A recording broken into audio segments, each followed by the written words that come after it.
Welcome to Yankee Stadium. Okay, in case you went to bed early and couldn't catch the 40-minute live stream last night, Jeff Passan was the first with the news. The Yankees made a pretty significant trade last night, and it's gotten mixed reactions from Yankees fans, but I think it's a pretty good deal. But right now it seems like it's about 50-50 in terms of in favor versus opposed. The deal breaks down like this. The Twins are getting Gio Urshela and Gary Sanchez, two guys who at their peak have been very good for the Yankees.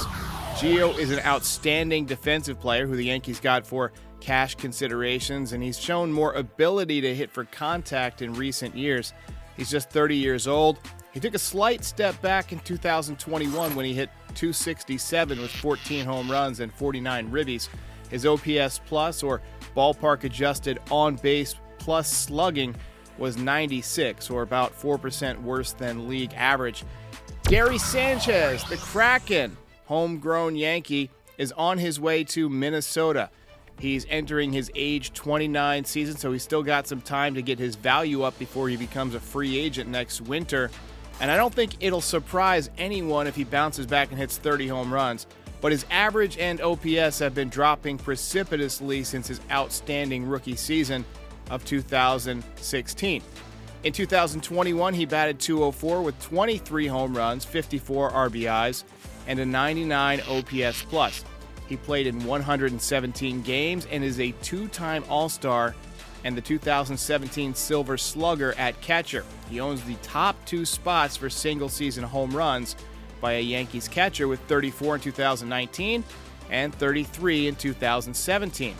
In exchange, the Yankees are getting Garrett Cole's favorite player, former division rival Josh Donaldson. Donaldson is known as the bringer of rain, and he's still a pretty good player for being in his mid-30s, going to be 36 this season.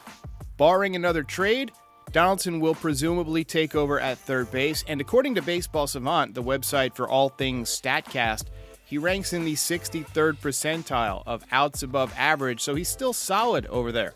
His average exit velocity is still one of the best in the business, in the 99th percentile. He's very strong.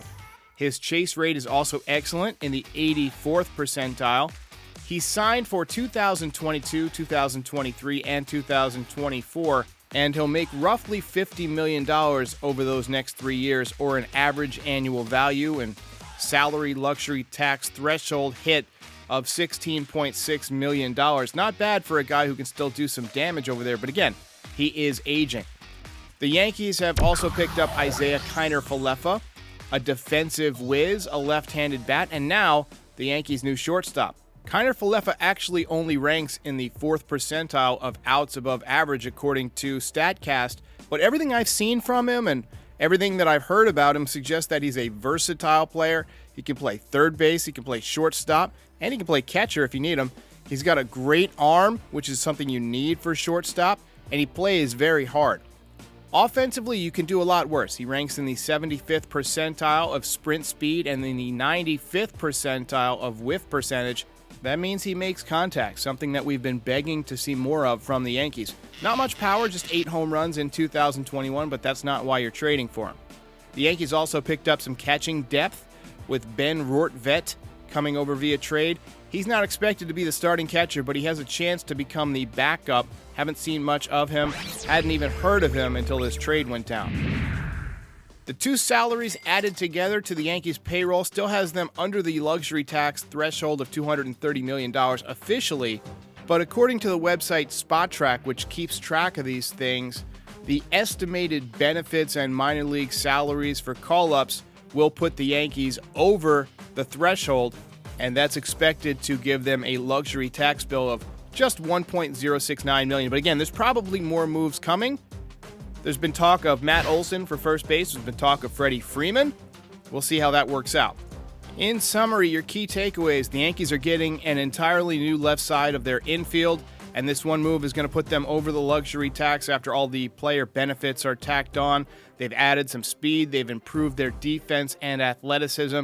They've added a lot of high-energy players to the team. Both Donaldson and Kiner-Falefa are those high-energy types. The Yankees were a very boring team last year. This should at least add a little bit of energy. Check out the 40-minute live stream from last night if you want to catch other fans' instant reactions. It's on this channel, or you could find it on the official audio podcast of this channel, the Frieze, Frieze. There's still more work to do, but this is a decent move that makes the Yanks more athletic. We'll see how it works out.